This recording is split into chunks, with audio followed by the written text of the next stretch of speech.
Hey, Red Sox Nation, welcome back to Talk Sox. Ethan and Brendan here yet again to discuss everything going on with the Red Sox in their playoff push here in the 2025 season.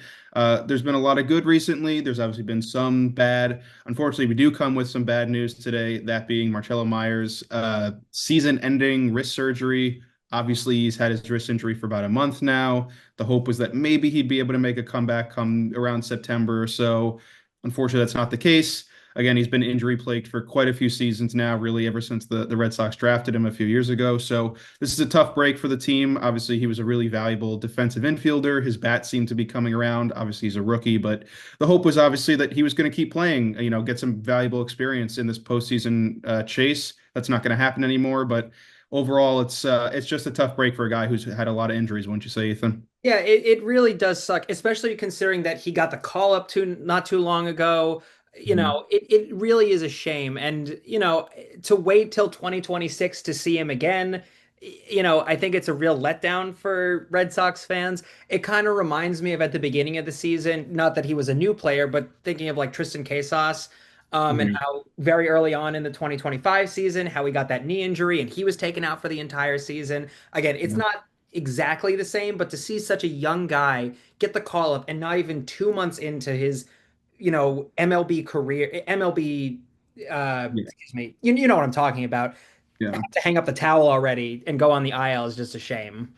Yeah, no, I completely agree. I think most people have the same feeling where, obviously, again, the big three all made their debuts this year. Christian Campbell made his debut, was really great the first month or so. Obviously, slowed down. He's in AAA right now, trying to sort of fix his swing that got broken a little bit at the major league level. Roman Anthony came up. He's been tremendous. He obviously got his big extension, as did Campbell. And so, obviously, Meyer's injury has a lot of, sort of domino effects. There's some roster moves that were made, which we'll talk about in another video. But beyond that, obviously Meyer now is the last of the big three that doesn't have an extension. That, those talks, assuming they were going on, have probably now been pushed way down the road, at least a year, just so he can prove that he's capable of staying healthy for a full season.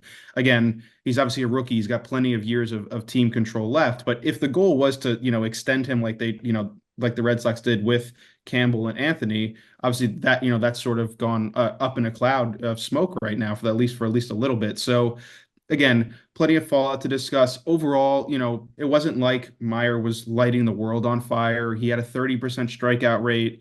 His WRC plus was 20% below league average. He was a great defender. He was worth 3 outs above average in the field. But again, it's really just one of those things where for the long-term health of the team, this injury stinks because you could have gotten one of your top prospects, one of your top young players, really valuable postseason experience, or at least experience leading into the postseason that he's now not going to get. It's not the end of the world, especially for the 2025 season. The Red Sox are pretty well set in the infield, especially with Alex Bregman healthy again. But overall, again, it's just one of those things where he was hurt a month ago. Maybe, they could have been a little bit quicker on the draw with this kind of decision. Maybe he could have come back for the postseason. Maybe not. It is a wrist injury, but it's just a tough break for a young player. I think the thing that we're kind of forgetting about is if we go back in time a little bit to the trade deadline, the front office made it very clear that we were not looking to trade any of our younger guys here. They were not looking to really make a lot of moves for the reason of, look, they didn't give Mayer the extension, but they're clearly looking to invest in these younger players. I still don't think he's going to go anywhere after his injury is healed. The front office has made it very clear. It sucks that this injury has happened. It maybe could have been avoided if they gave him more time to heal, but that's baseball for you folks. You push these players to the hardest and sometimes bones break and things get sprained at the end of the day.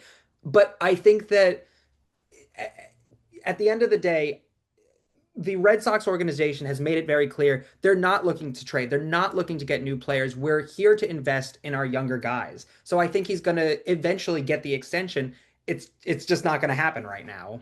Yeah, for sure. Again, if he comes back, it sounds like he'll be definitely ready by, spring training next year at this point. He's having the surgery, in August. It sounds like it's a 3 or 4 month recovery timetable. So by next year, he should be ready.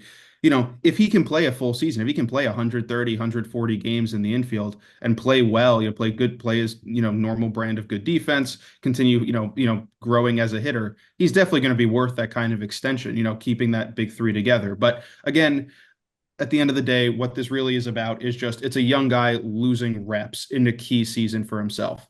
It's a tough break, like you said. That's baseball. These things happen. Myers had injuries in the past, but as always, we'd love to hear your thoughts on this topic. Obviously, it's a tough break for the Red Sox. Are you still feeling confident about the team, for the rest of this season? What do you hope to see, Meyer prove next year? Is it his health? Is it, performance at the plate? Let us know in the comments, and as always, we'll be responding to everyone.